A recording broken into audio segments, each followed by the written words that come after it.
right, then let's get into it. What everybody's talking about, U.S. comedian Jimmy Kimmel will return to his late-night talk show today after he was suspended for making jokes relating to the death of conservative influencer Charlie Kirk. Now, according to Disney, which owns ABC, the show was suspended because it felt some of the comments were ill-timed and thus insensitive. However, having had thoughtful conversations with Jimmy, they reached the decision to return the show on Tuesday. That's today. Now, the activist's abrupt suspension came after threats by the federal TV regulator to revoke ABC's broadcast license, sparking nationwide debates over free speech. Meanwhile, U.S. President Donald Trump had embraced Kimmel's suspension and suggested that some TV networks should have their licenses taken away for negative coverage of the president. However, when asked during a White House event yesterday about Kimmel's reinstatement, Trump chose not to comment.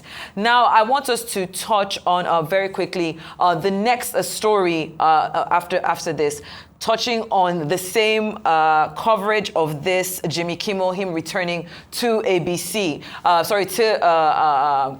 the Night Live. Now, the suspension of his ignited a firestorm, fueling political outrage, sparking a social media frenzy, and even triggering claims of a multi-billion-dollar hit to the company's market value. The decision to pull Jimmy Kimmel Live that happened on the 17th of September came after this monologue, which the comedian addressed the political fallout from the assassination of Charlie Kirk. The move set off a chain reaction across political, media, and business circles. Within hours, social platforms were awash with claims that Disney had shed $3.87 billion in market value overnight, with users pointing to Kimmel's suspension as the cause. But did Jimmy Kimmel really cost Disney that amount? Joining us to discuss this is Arise business correspondent. I've always wanted to say this. Joining us live on Arise 360. Oh, look at how the tables have turned. I know, right? We ran the numbers, Rotis, and it looks like the internet's claim is falling apart. What are your reactions to sources saying that a 0.67% stock dip fueled viral posts linking Kimmel to Disney's losses? Yeah, it's a little far-fetched, but I mean, there was some, negative reaction to that in terms of the stock price falling. So I think if it was about 116 on the 17th when the announcement was made, and then it fell to about $112 a share or so. So I think you're looking at about a 3 or 4% drop there. So yeah, if you multiply by the number of shares outstanding, but it doesn't come out to, I don't believe it comes out to about 3 billion or so in terms of the losses. But Disney did, in fact, face a lot of backlash on this, right? Which prompted them to have to turn around and reinstate Kimmel. However, Sheito, it is important to point out that they have been losing money on late night shows. And one of the reasons why is the way the TV business is structured. So you've got ABC, CBS, Fox, CW. These are the nationwide networks. Then you've got the affiliate networks below. So in each of the different regions of the country, they are the ones that basically distribute the shows to audiences. And then you've got the streaming platforms as well. So Disney also owns Hulu and Disney Plus. And ad revenue is how they make money off these shows. So they at the top level, the nationwide broadcasters, Disney, which owns ABC, will sell ad slots and you advertise. Now, the local affiliates will also add in their own ad slots as well for the regional businesses that are there, and they make money there. But the entity that generally makes the most money is your Disney, which gets all that ad revenue.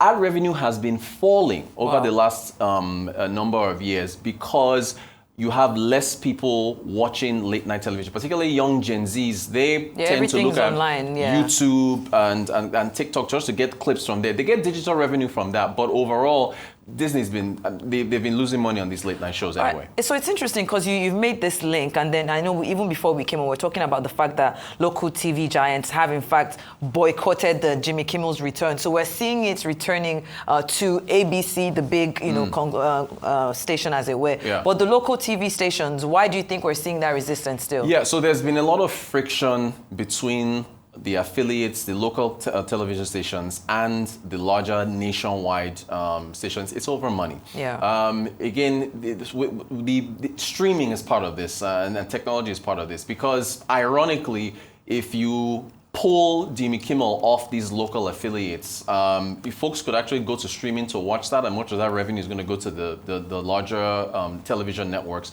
But the friction between the two is over power, is over the market share. The local affiliates are upset that not as much ad revenue is coming to them. So this is a power play for them. So I think it was Sinclair and Tegna, which are two big companies that together own about 20% of the share of local affiliates of ABC, which Kimmel is broadcast on. So they said that they announced that they're not going to put the show back on. They're not going to budge. Even though Disney wants to return it. So that shows the power that they have. And there was also a merger that was supposed to take place. They needed, I think it was Tegna, so that needed approval from the FCC, and the Trump administration was dangling that in front of them over this, so it became a power play there. But it's a revenue issue. There's shrinking revenue now at the television, because you've got normal television, you've got cable satellite TV, which is pay TV, and then you've got streaming. So with more people going towards streaming, there's less money around, and that's what's causing a lot of this, and there's the conversation that is happening, and I'm going to move very quickly to the next story, which is something that I know you like, AI. Rota's the AI guy. Okay, but there's the conversation about, Netflix, for example, moving into podcasts. Right. So there's, people are talking about it that, okay, since we're seeing a threat to free speech when it comes to these kind of shows like The Daily Show and the Jimmy Kimmel Show, the Jimmy Fallon Show, maybe what we're going to start seeing is a lot of these shows moving towards the podcast, which is a streaming, type of service. Yeah. Do you foresee that? And that is, again, more of a threat to these local affiliates, because, I mean, look at the deals that have been struck with a number of these podcast settings. So if you do see that movement, that is going to, ironically enough, these Tegna and Sinclair that are boycotting, they're going to get themselves hurt. They boycott and boycott themselves out of money. So, the streaming service, I mean, Netflix is also going into sports. They had the big boxing match, a fight not too long ago. The streaming services are really starting to really imprint themselves on television. It's the competition is getting fierce. All right, then. Thank you so much. We still have you in the studio. Let's take the story and I'll come back to get your thoughts. In an interesting development, an AI-generated artist by the moniker Xenia Monet was signed by Harwood Media in a deal, reported to be worth $3 million. Now, singer Kelani is not impressed by the music industry's latest move in integrating artificial intelligence. She took to social media to share that she doesn't respect it. Let's actually listen to this new AI model that's just being signed up and come back to talk about the reactions. There is an AI R&B artist who just signed a multi-million-dollar deal and has a top 5 R&B album, and the person is doing none of the work. I think you guys think that AI can just be the cover for something, which some people can use. They can make an AI cover. AI can also make the entire song. There is an AI R&B artist who just signed a multi-million-dollar deal and has a top 5 R&B album. I asked for so little and still got less. Didn't want your money, just your respect. Didn't need diamonds, just some damn consistency. And it's crazy how cheap I priced my piece. I gave you my heart, all you had to do was hold it. But you kept dropping it like it was stolen. Wasn't asking for much, but I guess even that was too heavy for the hands you had. I stayed through the drought, through your silence, through the mood swings and broken promises. Built a home on maybe and almost, but you ain't even show up for the foundation. I learned to shrink just to fit your comfort. Clap for you while I was hurt. Hey, maybe we've been begging you to marry now, and we know that you love AI, so maybe this is your wife. Who knows? But $3 million is crazy, and in the video that we saw before that, we could see Kelani reacting to that. Now, this is a human being that, of course, has been working for years. She writes her songs, she produces, she mixes, she masters, she goes to perform, and we're not seeing these human artists getting those kind of high deals. Yeah. I think it was Dr. Dre who had in the past, or who had also gone in this direction. Rotus, what's going on, man? Yeah, so by the way, I love Kalani. Her new single, Folded, I play it all the time. Brandy gave her a shout out by covering it. So I feel her pain.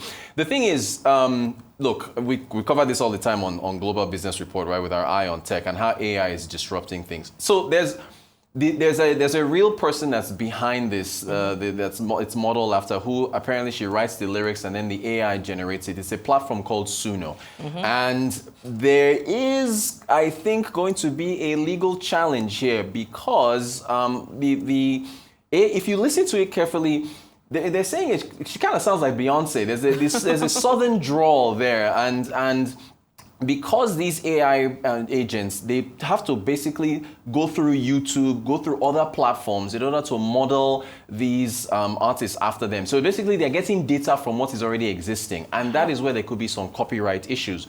Anthropic, which has an AI body called Claude, recently settled, I think it was $1.5 billion with some authors of books because they were essentially saying that Claude was using their copyright material to be able to develop, literature and so on and so forth. So we've had, OpenAI has been sued by the New York Times for saying that you are using our published data to actually. So I think Suno was sued by an entity. I can't remember who it was, but they're already saying there's going to be some issues here. But the thing is this. For the company, I mean, no money actually, I don't think changed hands. For an AI artist, you don't have to book studio sessions. You save money on marketing. You don't have to give them an advance. They don't get tired. They don't have, there's no issues. You can just have it generate songs over and over. So there is money to be made for the platform. The issue though going forward is the legal side because there's the whole copyright law and everything. But this is amazing stuff. It is innovative, it is disruptive, and it's really, the future is scary. The future, but also exciting. It really is scary and exciting. Rotus, I have dreamt about this day for a long time, and I'm so glad I had you on a Rise 360. Thank you so much. Unfortunately, it was on a day where Ikena was not around. He's a bit under the weather. I actually promised our viewers that he was going to be back in. Get well soon, Ikena. Hopefully, you're with us in the studio. Rotus Adiri, everyone. Thank you so much. Talking to my imaginary audience in the studio. Oh, we're going to go.